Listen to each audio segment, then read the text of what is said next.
Welcome to the Asian Dating Podcast. I'm your host, May Bugenhagen. I am founder of Two Asian Matchmakers, which is a matchmaking company that started in Los Angeles in 2009. So, yeah, I've been doing this for a while, like 16 plus years, and I love it. I help men who want to date Asian women and all across the US, major cities. And today I'm joined by Nick Cobb, who is the founder of Honeybee, which is a matchmaking platform to help all of us matchmakers out there do a better job with our clients. Tell us a little bit about you. Thanks, May. Thanks for having me.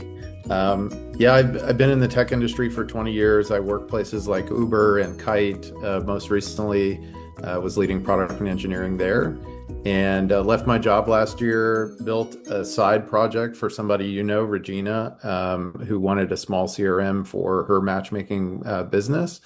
And after she shared some profiles and I started talking with other matchmakers, I learned that there was a need to have some, more updated kind of AI enabled software to help, kind of co-pilot your matchmaking business. And so I got started building Honeybee about 6 months ago. And yeah, we're here today doing great, 20 customers, and excited to keep growing. Man, it's only been 6 months that you've been doing this, and Yeah. already it's grown. I know in the directory, it shows that all these people are in it, and I'm constantly always surprised by new people coming in, and that's going to make all of our jobs easier. So how did you get so smart and realize that, hey, you know what, I can take this project on myself and really fine tune everything and work so hard at it every day? Like, where was the aha moment that you said, you know what, I think there's a really need for this? Yeah. I think part of it was hearing very lucky to have met Regina through Uber and then, kind of through her network, other matchmakers. And I think part of it was hearing the common, sort of critical missing components of the current, software landscape for manufacturers. And then for me personally, I think I've been a consumer of the dating industry for 20 years and have seen what dating apps have done in terms of like creating more transactional interactions. People really in my age group, friends, family, et cetera, like really struggling to find a real connection. And so when I was sort of like presented with the opportunity to help matchmakers, streamline their workflows and make their, running their business a little easier, it felt like a no-brainer to me because enabling folks like yourself to do that job really effectively means that we can create more connection between people. We can kind of get back to thinking about, how to meet the right person beyond filtering and really like actually, establish chemistry and connection. And so I look at what you're doing, as you know, the reason the company is called Honeybee is like I look at matchmakers as these bees, sort of pollinating different gardens or different flowers that maybe wouldn't otherwise, recognize each other or see each other. And so that's what kind of keeps me motivated and keeps me excited. So tell us about your database. Would you call it a database or a matchmaking platform? Like, what would you like me to refer it as? I refer to Honeybee as an AI-enabled software platform for matchmakers in the dating industry. Yeah. Okay. Now, how does it work and what makes it different from other matchmaking platforms? Well, I think, there's a couple of things that I would say differentiate Honeybee from what I've seen. Number one is that we focus on customer success like 100% of the time.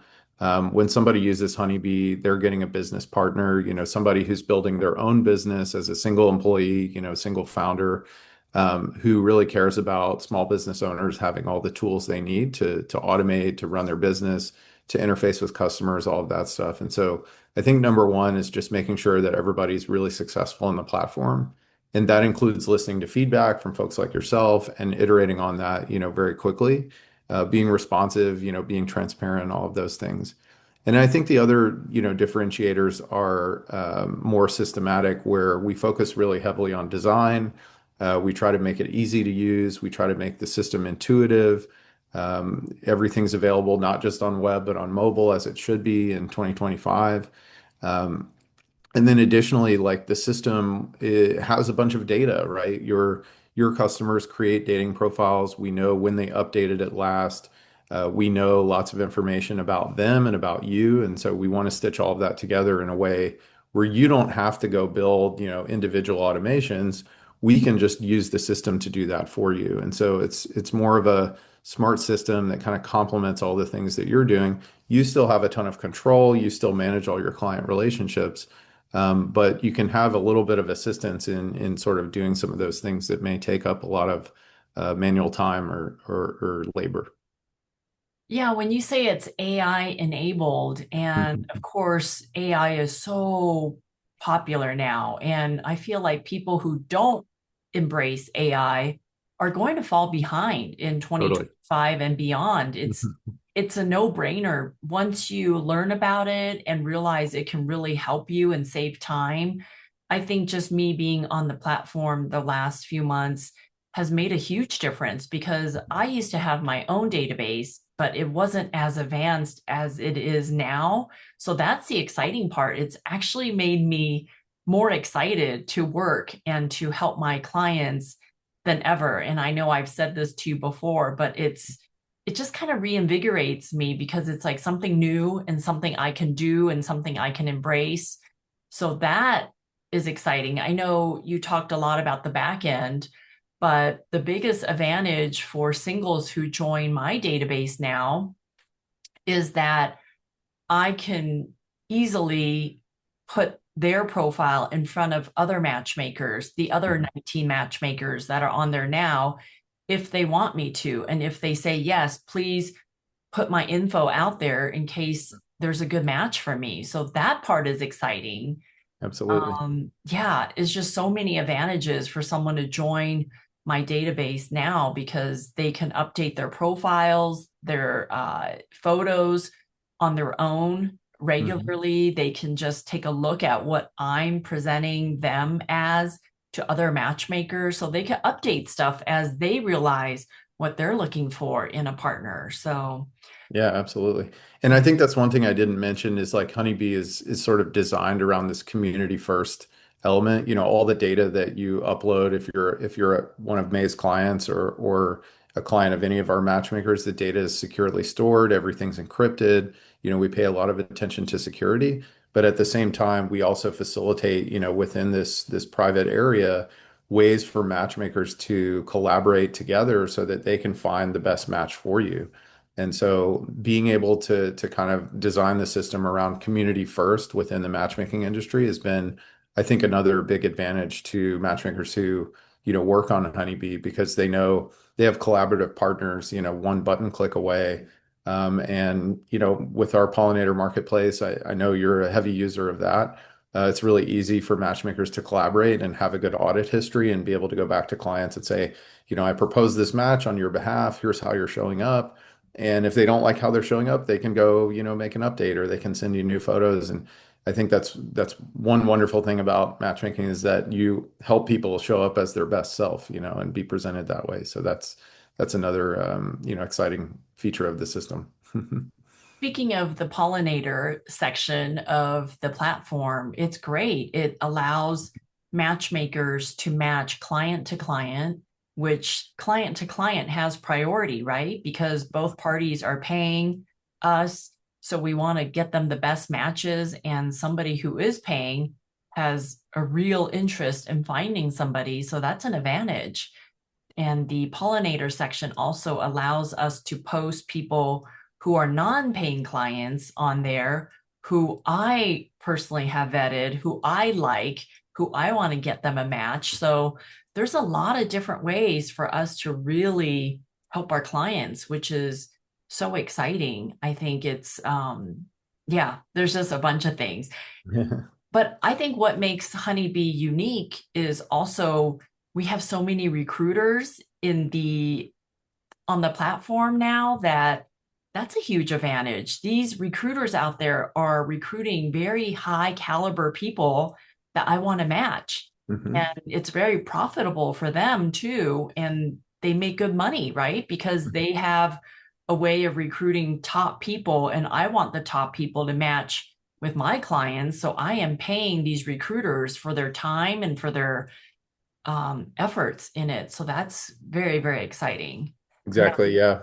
And I think we talked about AI a little bit. I try to smartly layer that stuff in. I don't try to just throw AI at like a lot of problems. And one of the things that I'm working on right now is kind of getting that assistant capability for things like searches when you're doing a search in your database, being able to use AI kind of as a matchmaking assistant. Very similar to what you're saying is an advantage of being on Honeybee with the recruiters. If you're a solo matchmaker and you're working alone and you join Honeybee, you now have an entire community of matchmakers working on your behalf to match your clients, where they're going out, they have expertise in finding really high quality matches. And so you can rely on them, you can rely on the system, and both of those things working together can really be advantageous.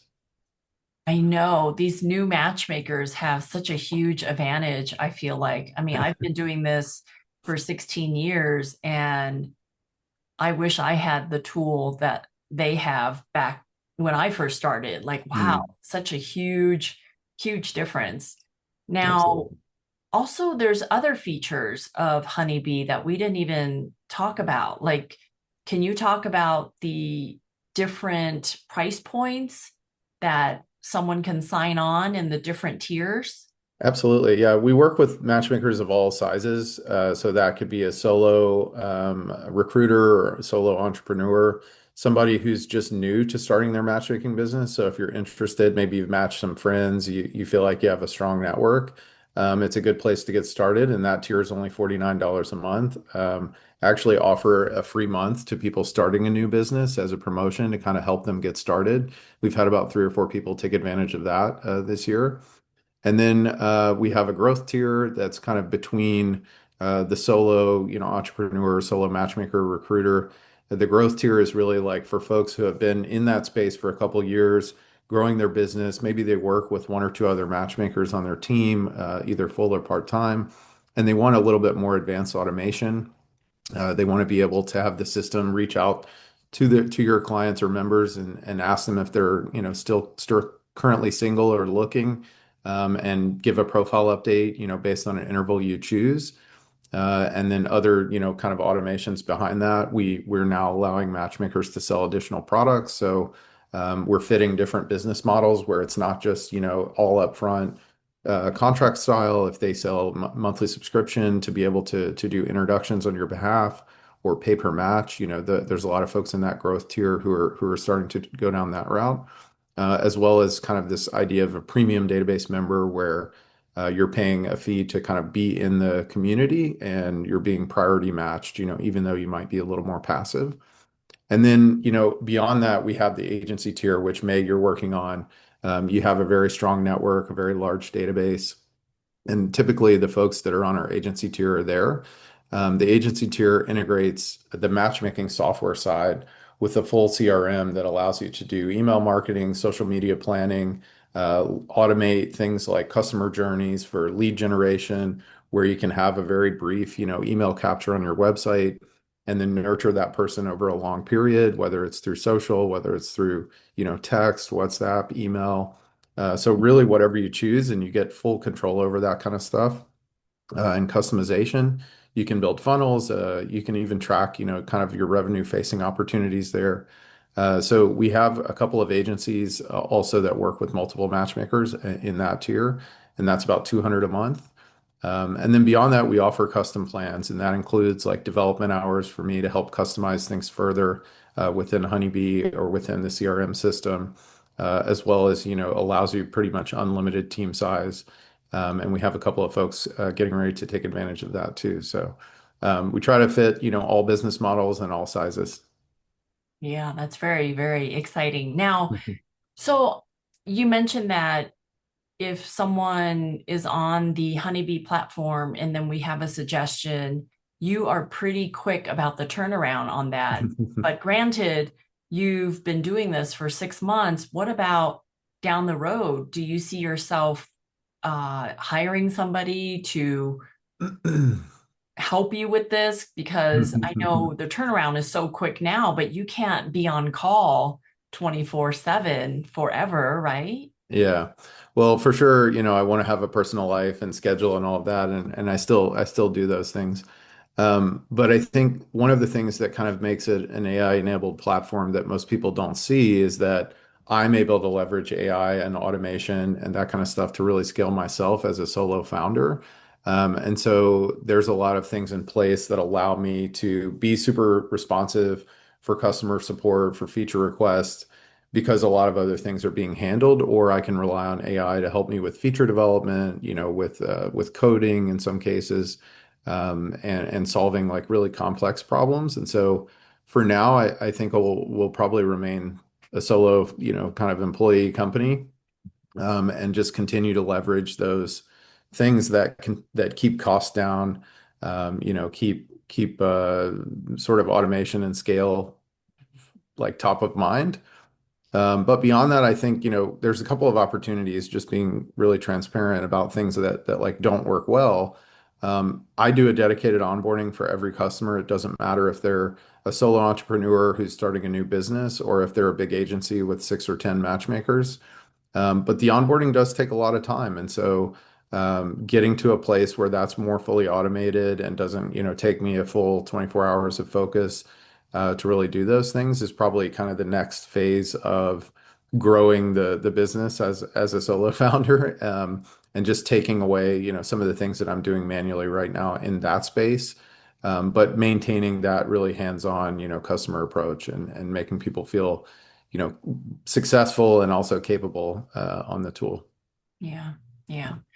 Now, you run a database full of singles, but you're single yourself. So, how does that shape the way you approach matchmaking? Like, were there some surprises in what we asked in the system where you're like, oh, wow, is that even important to matchmakers? Like, what are some fun, surprising things that we asked you for? And you're like, what? I didn't even know people would care about that. Yeah. I think well, you have one in your database that's like whether or not somebody's a US citizen, which can matter when you're matching people, in and outside of the country. I think that was somewhat surprising, but also like kind of obvious. I think that a lot of matchmakers in other systems, they really customize the database around this sort of screening mentality. And what I tend to see, it's not terribly surprising, I guess, but what I tend to see is like a lot of those things go unanswered. And it's because long forms and that kind of stuff are not, truly engaging. And so one of the next things I'm focused on probably in the last quarter of this year is going to be creating new kind of like client and member onboarding opportunities where that process is more engaging and kind of like actually creates more intentionality, more engagement with the matchmaker, and the matchmaker can get better analysis, better answers, and really kind of understand who the person is, truly. And for that, we'll also use AI to kind of read into, some of the answers, the sentiment, or, the intention level of their various, needs. And so I'm excited for that. But I think those capabilities are really the thing that will continue to up level the platform, is how do we make the client experience better? And in terms of just like other learnings, I think it's surprising to me a little bit that matchmakers spend as much time on Zoom and meeting folks as they do. It's important, I think, to establish a relationship and get a baseline and sort of understand each person. But I find that a lot of matchmakers spend time with people who are really not that intentional, who are more passive. And so saving them time, especially in that agency tier of being able to qualify people automatically through various means, and sort of putting the people in front of them that are really their, highest potential customers for their business, but also, the people who are going to be really good matches for the folks out there who are looking. Yeah, I think one thing that I could caution new matchmakers coming through the ranks is try to find your niche so you're not wasting time talking to everybody who you Mhm. can't help or don't want to help. So I feel like when I first started, I wanted to help everybody. but that really wasn't my specialty. So if I want to help everybody in their 20s to 70s, it's like creating three different businesses, like the 20-year-olds, the 50-year-olds, the 70-year-olds.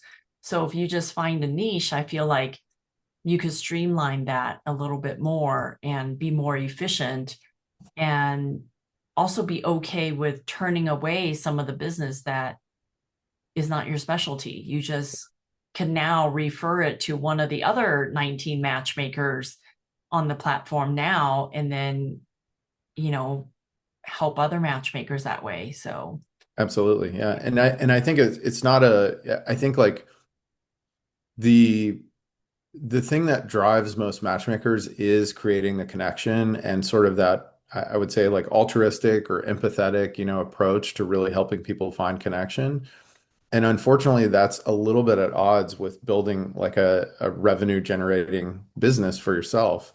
And so I think like good software and good tools can help complement, and kind of bridge the gap between, am I spending my time on the right people, the people who are not only the best fit for the other people in my network that are very intentional and want to be matched, but also the people who are intending to really like take advantage of my service, pay me for my time and my expertise.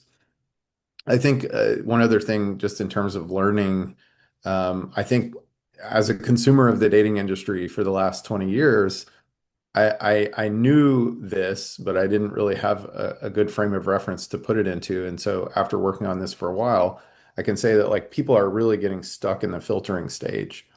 And so, we look at it in the system as like, we can adjust parameters to say this person wants to meet somebody who's male between 25 and 32, but a matchmaker knows enough about them to know that like, hey, I have this other client who's 34, who's a little bit outside your age range and is maybe not as into hiking or, volleyball, but they're super into yoga or something else. And so maybe there would be a good fit because I think personality wise, there's going to be some connection. And so getting people out of the filtering stage and almost like breaking down the barrier of that first date anxiety of like whether or not that person is really interested in me or if I'm just kind of going and doing the filtering as part of the first date. I think matchmaking is really advantageous for that, to help you, find the person that is showing up with the same level of interest that you are and the same goals, right? yeah, that's where, as matchmakers, we need to get them to be a little bit more open and more flexible with that. Like, hey, here's somebody a little bit outside the box, but what do you think? And Right. maybe they're like, oh, okay, thanks for suggesting him or her. I'll take a look at it. So Yeah. those are the best clients. Those are the clients that we could get in a relationship every time they become a member or client. But sometimes Absolutely. the clients are so strict and they kind of think they know who they want, but we Mhm. know who they need. So that's our Absolutely. job, is to suggest the matches for them. And that's another thing with the Honeybee platform, is there are suggested matches that we get, which helps. That makes our jobs a little bit easier. So that's really new and exciting, and I love Mhm. that part. And the agency tier, I mean, there's so many things that I should be doing with my business that I have not been doing. So Mm. being part of that agency tier is going to make me better and make me be more engaged. And the fact that we can network in the community and talk to other matchmakers about what they're doing is going to make us better, especially for solopreneurs. So it's like we have a mentor built into the system. So that's a huge advantage. And you Mhm. really find the matchmakers you trust in the system, and then you start doing business with them. And that just, 10x's your performance with your clients. So yeah, Absolutely. Yeah. yeah. And we have a couple of things coming to, even keep improving even on what exists today, which is, when you use the Pollinator marketplace, for example, and you only want to show a listing to a particular group of folks because you've built that trust relationship with them, then being able to publish that only to that group is nice. And it kind of eliminates the folks either that you've had a bad experience with in the past, or maybe you don't know them as well and you want to kind of work to build that relationship over time. And so the system will kind of help facilitate all of that as it does today, but a little bit more, structured, a little bit more nuanced based on how matchmakers are using the system as we go. So, Yeah. yeah. Um, your weekly, what do you call it? Release notes? Is that what they're called? Yeah. Like, that's like early Christmas present. I feel like every time your emails come out telling us what the new stuff is going Mm, on the platform is just so exciting. It's like, wow, I haven't even thought about that. I didn't even know I needed that, but mm, it's already built in because someone else suggested it because they needed it, mhm. or you're very proactive in getting it done. So, yeah, all Yeah. fun stuff. That's kind of another exercise in kind of doing things that other people won't do, I think, just in terms of building a business. And that's something I would say works for matchmaking or software or any other business you're in. Like you can't go too far outside of your box of things that you should be doing, but doing things that other people won't do really adds like a personal touch, transparency, over communication. When I was working on engineering teams, I'd like to tell engineers that like half of what they do is actually how they market it. If they ship a new feature and they just leave it, maybe not everybody understands the logic or how it was built or, the way that maybe it was intended to be used versus, what the end product actually looks like. And so marketing that and over communicating a little bit can be a big part of the story and doing things that other people won't do, such as the release notes emails that go out every week. Just communicating and saying, hey, I'm struggling with this one problem. We had a problem with GeoSearch last week. And so being able to just talk about that and say, hey, I'm working on it and here's the challenges, and getting it fixed. I think people they see the same journey, right? Because everybody has their own struggles. So Now, your friends know that you're working on Honeybee and it's a platform for singles and for matchmakers and AI enabled. What do your friends say? Are they like, are you nuts? How did you take on this project? Like, what are some of the feedback you get from, friends and family? yeah, it's a good question. I think people are excited, and I think the reason is I think we're in this time and space of our culture where people are really craving connection. We had the COVID pandemic, everybody was locked down, there wasn't, so much there. People are kind of coming back into that over the last few years, and they kind of came back a little bit into the same world that right now just still feels a little disconnected. This really even more tech-enabled, kind of world, and so. I think a lot of people are excited about it. The single friends I have who are on the dating apps, they're all tired of it.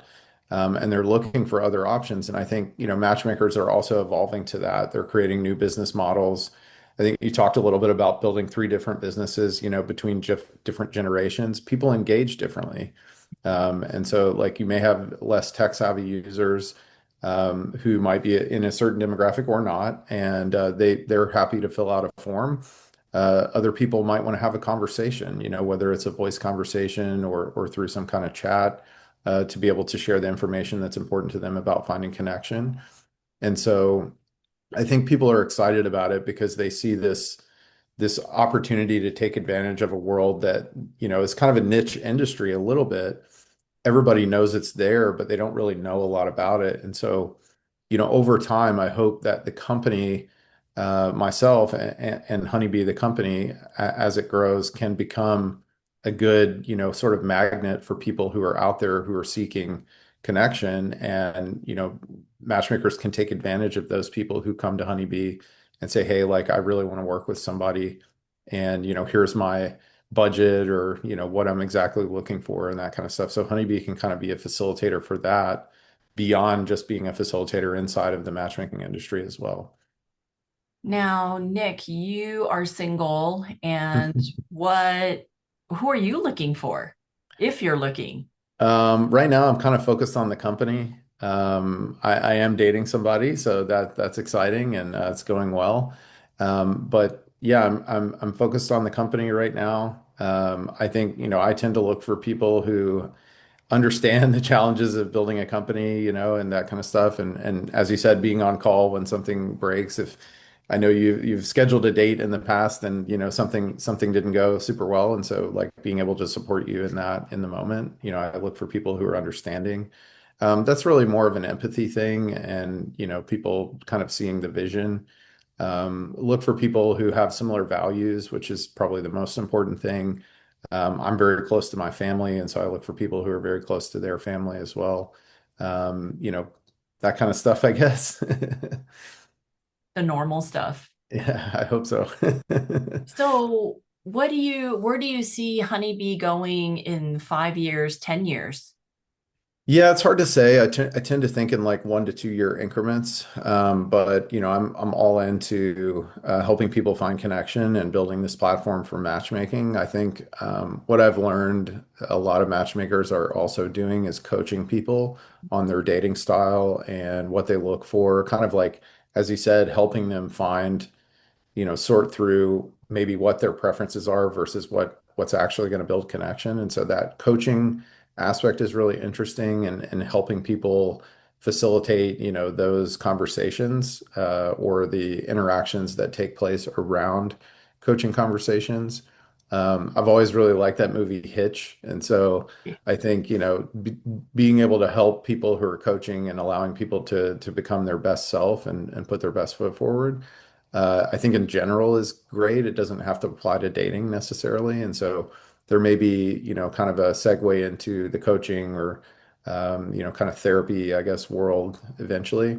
I studied psychology in college. I actually, graduated with those type of degrees and ended up going into tech out of interest and necessity, I think. But I still have, a lot of the um, kind of affinity and closeness to the helping people aspect, which is also a motivation for building Honeybee. And so, getting into the coaching world, I think is pretty interesting. Maybe next year. So we'll see how we get there. So, knowing what you know about dating, what's like a dating tip you can give men and women out there who are listening? Yeah, I had a conversation with a friend recently about this, and I think a lot of people they have the intention of something I like to do, which is just show up with no expectations. If somebody's like, "Hey, I'm traveling to a new country," they've never been to that part of the world before. They're really doing it for learning and understanding and kind of expanding their just their breadth of knowledge about the world. And I think going into every date with that similar mentality, like, I don't know if I'll like the food. I don't know if I'll like, the accommodations or, the journey. Just allowing that to happen and I think when I talk to people, the thing that works against that is this, well, I showed up, or was ready to show up exactly in that way, but then the person didn't respond to me, or the person, they didn't really have the same level of intention. And again, that's where I come back to matchmaking saying, hey, the matchmaker has done that work for you. They know that the person is going to be there. They know that the person has the same level of intention as you, maybe the same level of objectivity and going into a conversation or a meeting like a date with somebody and saying, hey, like, I'm really going to show up interested and open-minded and really want to learn, genuinely about this person. And I think the other thing is just like ask questions, let people talk about themselves because I think you'll learn more that way about the other person. You can really get to know their motivations, the things that drive them, what's really underlying the presentation that you see when you're on that, first or second or third date. And being a listener, I think is really important. So I try to do that. I hope hopefully I'm good at it, but I think showing up without expectations is really a big deal. Yeah. Kind of like going to the movies. Like when I go to the movies, I don't really get so wrapped up in, am I going to like it or not? Just go in and enjoy. Like you're going to a dark theater for 2 hours and just escaping your life Hmm. a little bit and just enjoy, right? Like I didn't know if I was going to like that new Superman movie. And I just went in not even knowing what it was about. And I really enjoyed it. I really enjoyed the two That's great. hours I was hanging out and just eating popcorn. And yeah, I think people need to take that view into dating and not Hmm. go into a first date in their wedding dress or in their tuxedo thinking they're going Right. to get married, right? Like Right. it's not a arranged marriage. Just go in and have fun and get to know this person. And it's kind of like when you go in and meet someone of the same sex, same gender, you're just meeting a platonic friend. You're just Hmm. going in there open-minded and getting to know them, right? So Hmm. yeah, I feel like that's the same way. Now, Yeah. You have when to you're take the pressure off yourself a little bit, I think is important, right? right. You go in obviously wanting something out of it, but if you take the pressure off yourself a little bit, it kind of lets you calm down and just be a little bit more in the moment, you know? Yeah. Now, when you're dating, when do you introduce your partner or your girlfriend to friends? Like, when is it like after 1 month, after 2 months? Like, how do you know when's the right time to introduce her to your buddies?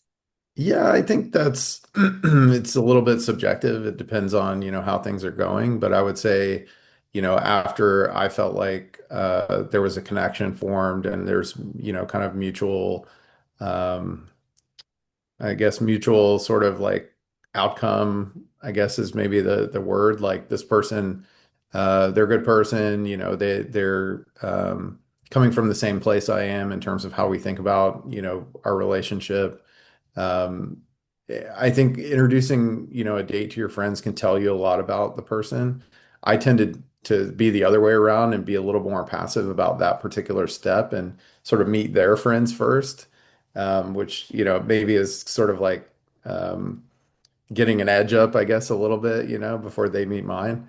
The last few years, I did go through kind of a weird thing. A lot of my friends left San Francisco, and so I didn't have a lot of people to introduce, my potential dates or matches or anything to.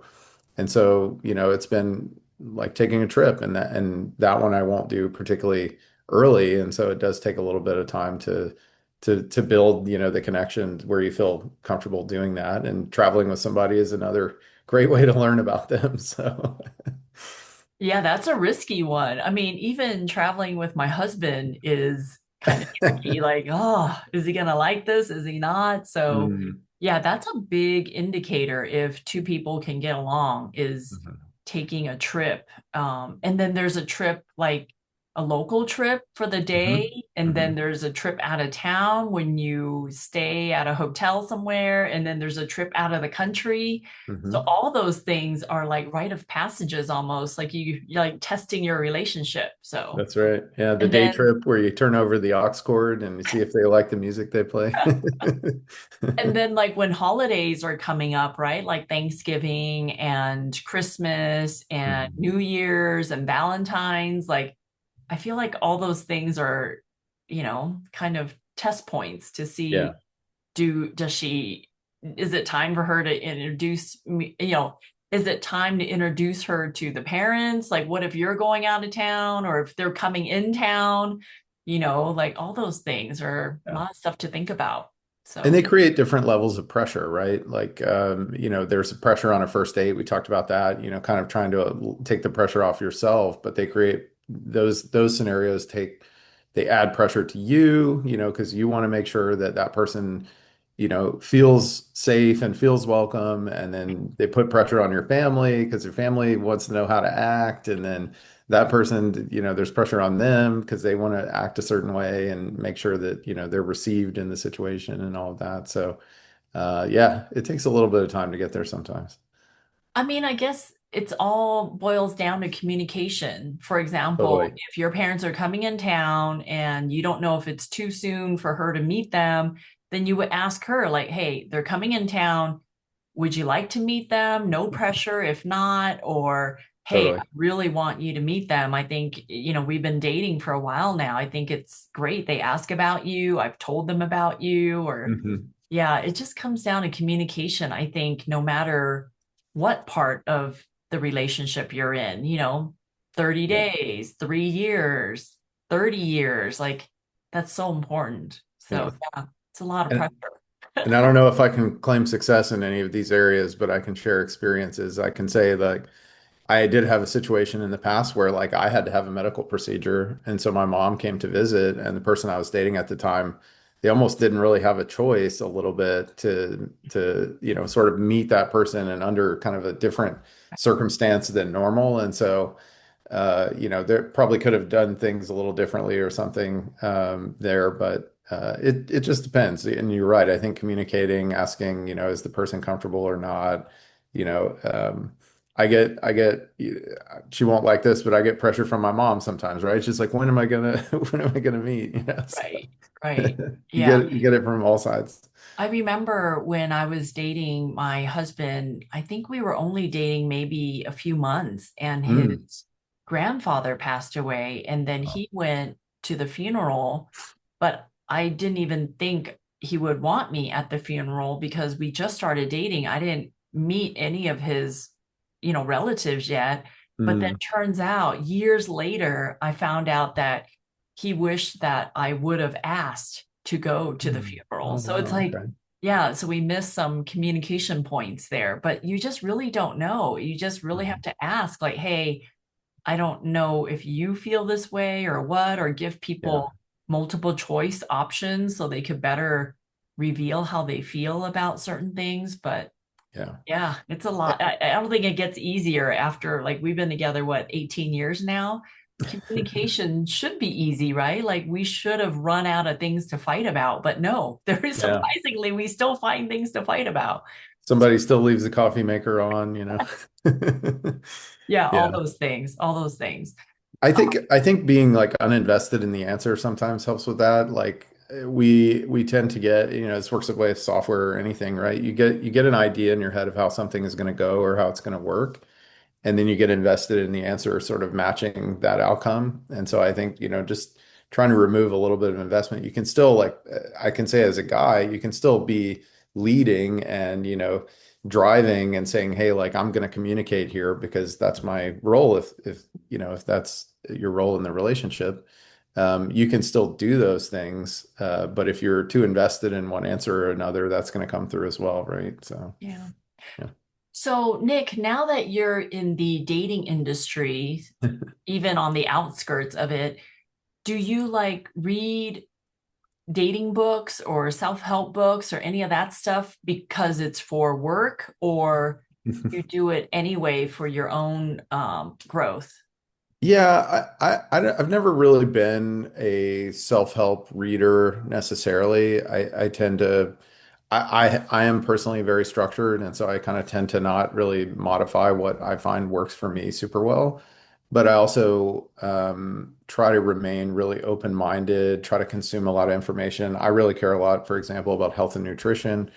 And so I, read a lot about that. I think a lot of the, we don't think of them necessarily as inputs, but a lot of the inputs to us biologically can control a lot of the outcomes that we have in our personal relationships, our dating, our family, that kind of stuff. And so I do focus more on that kind of health stuff. And I think what I've found this year is the intersection of dating and health, this idea that social interaction is just, infinitely important to your confidence, your sort of personality evolution, and making sure to include that in everything we think of like healthy eating or, spending time outside, those things. Dating is also a big part of that, and your friend group and that kind of stuff. So I tend to gravitate more into those intersections a little bit and spend time there. But as I've gotten more into matchmaking, it's kind of learning because I'm 41, I'm not 22, and so how do I, stay relevant as a software platform for people who are in that age group, right? Or people who are older than me. And so a lot of it is just meeting people through friends and other events or socially and just asking them questions about their experience, and some people I think look at me funny if they meet me for the first time and 2 hours later we're talking about like, well, how's your dating life? Like tell me about the last 3 dates you went on, and how did you meet the people and all of that kind of stuff. But it does reveal a lot about what's going on in the dating industry and how people are approaching it. Well, the good news is women always want to talk about dating, diet, health, and fitness, right? Like, those Hmm. are our main topics. We always want to talk about relationships. Hmm. But I think men don't have the opportunity to talk about their dating lives. So if you just talk to them at a networking function, they might open up to you because I mean, what is your reason? Why do you think women live longer than men? Um, I don't really know. I don't know specifically. I do think men tend to, if I had to like maybe guess at something, grasp at something, but like men do tend to hold more stress internally. I think, we feel there's this meme on the internet a few months ago about how often we think about Rome, and the fact that we think about the civilization of Rome is sort of a representation of how we internalize everything, and think a lot more deeply about some stuff than people realize. And so I think maybe if, men are holding on to stress or anxiety that they're not expressing, that could be a reason because that does have an effect on your body.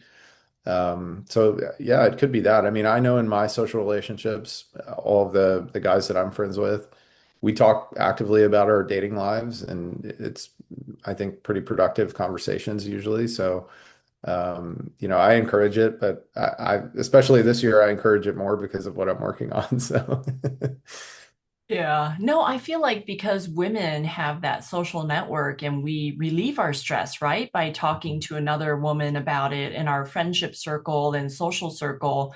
I mhm, feel like that allows us to live longer because we mhm, enjoy life more and we're not as lonely, maybe. mhm, So, but yeah, it is stress, right? If we can just talk about our stress, then we are not as stressed. So I think it's like the grumpy old men, and I don't know, maybe they do live forever, but I feel like if they had a mhm. network or outlet to talk about their feelings, then Yeah. they're healthier. I don't know. Just Absolutely. yeah. I think that's something that's also interesting for Honeybee is to think about the social aspect. We have a couple of matchmakers, folks that you've worked with who plan events, and a lot of those are singles events, but some of them are socially oriented as well. And I think, the platform can help be a facilitator of those things to create not just, sort of relationship connection, but human connection in general, and hopefully open that up a little bit where people do feel more connected and more healthy, in general, whether it's to share about their dating life or share something about their favorite hobby, with a like-minded group of people.